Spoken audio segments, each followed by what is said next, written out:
Hello, conference. My name is Keith Percival, representing the Hampshire and Isle of Wight Local Dental Committee. During the recent COVID-19 pandemic, many associates have been treated in a cavalier fashion by their practice contract providers with resultant mental stress and financial hardship. In many instances, associates have been dismissed from their posts, not paid, or have been subjected to significantly reduced monthly payments. Associates with established agreements have seen these unilaterally modified by some contractors with poorer conditions put into place. In many cases, inappropriately high financial abatements are being applied based on a perverse interpretation of their financial data from the previous year. Clearly, this state of affairs is not in keeping with the financial provisions put in place by NHS England to ensure the sustainability and viability of NHS primary dental care services being provided in general dental practice. LDCs and BDA have attempted to help and support these numerous and hapless individuals, but are aware that the commissioners have no legal or contractual levers that they can apply to rectify this parlous state of affairs. I implore conference to endorse this motion so that a full and in-depth investigation can be commissioned to seek solutions to this current crisis to the benefit of both providers and performers. Thank you very much. Okay, so that was Keith there, and we have somebody wanting to speak here from Lancashire. So could you unmute and put your camera on, please? What would you like to say? Good morning, conference. I'd like to speak to support the motion and actually the broader issue that NHS England seems to have very little influence over providers. Everything is always about the behaviour of performers. And I'd like to consider a wider remit of actually giving NHS England powers to deal with providers and corporates who often create an environment where it's very difficult to provide good patient care. Okay, thank you very much. And Russell Gidney has his hand up. Russell, do you want to speak to this motion? Yes, I'd like to speak against. I'd urge some degree of caution in this motion, but we may open a can of worms where we don't know what standards will be set, and any deviation from what's deemed the norm may end up being penalised. I think this may go further than people think they want it to go. Okay, so we have 1 for and 1 against there. I'm afraid you can only speak once to a motion from the standing orders. So if nobody else has something to say, we'll put this to the vote, please. We're getting the hang of this now. It's looking good. So there's a précis of the motion, but you're voting on the long form in the papers. And remember to press your submit button, folks.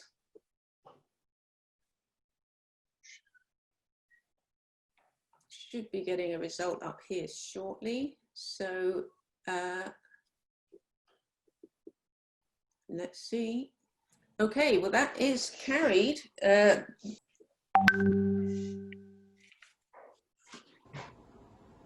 Hello, my name is Vip Sayal, Liverpool LDC.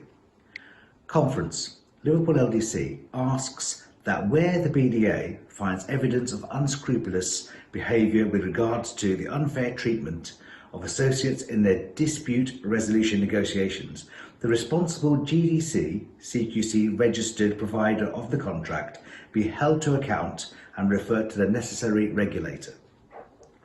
The BDA has received over 400 requests for dispute resolution, and Liverpool LDC has received multiple reports of intimidating and bullying tactics being used at a time of national crisis where taxpayers' money has been released to support hard-working NHS dental professionals.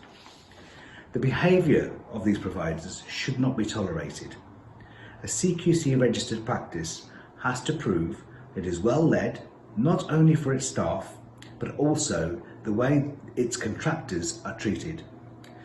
There have been some appalling situations that have come to light, and those providers and registrants need to be dealt with in the appropriate manner by the regulators. Thank you. Okay, so what does conference think of that? We have Mick Armstrong has his hand up, so over to you, Mick. Could I urge conference to vote against this motion? The GDC and the CQC are not the place to resolve intra-practice disputes. This is commonly called blue on blue. The GDC are forced to investigate when a complaint arrives. They will often, as the complaint escalates, look at clinical matters. They are incredibly expensive. They leave both registrants, both parties at risk. And the longest running case is currently 4 years. This is not the place to resolve these disputes. Please vote against. Okay, thank you for that, Mick. Would anyone else like to speak for or against this motion? Oh, we have Nicola from the Forth Valley. What would you like to say? Hi there. I just want to ask then, where is the place? Because that maybe the motion should be that there should be a place then. That's all I wanted to say. Okay, well, we're going to be voting today on the substance of this motion as it's written. But that's an interesting question, maybe for later on.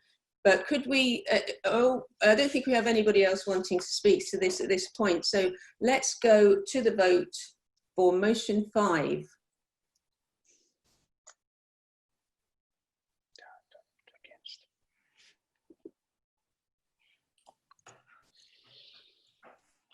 Okay, if you can put your hands down again if you've already spoken.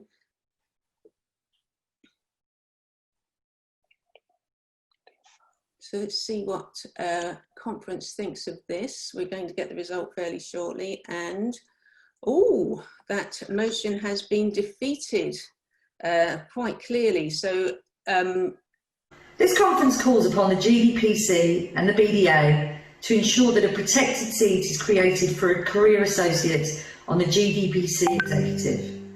The dental profession is comprised of associates and practice owners, with the number of career associates increasing on an annual basis.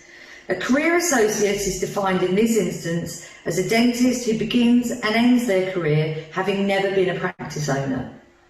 An estimate of the associate practice owner split is 80-20, although it is unknown how many have owned a practice prior to becoming an associate.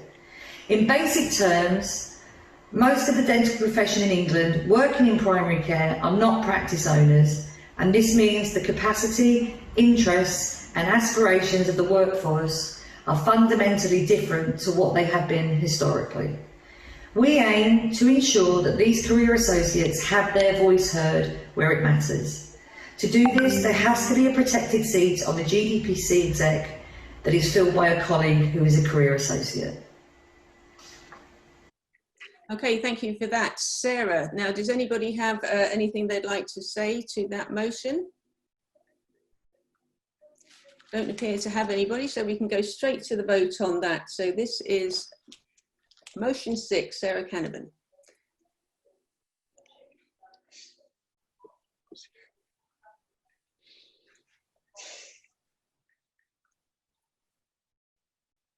Okay, so do we think we need a protected seat on GDPC for a career associate?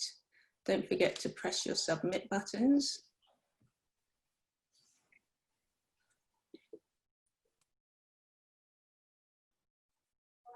And we'll hear from, oh, that divided the room, but that motion is carried. So there you go, Sarah.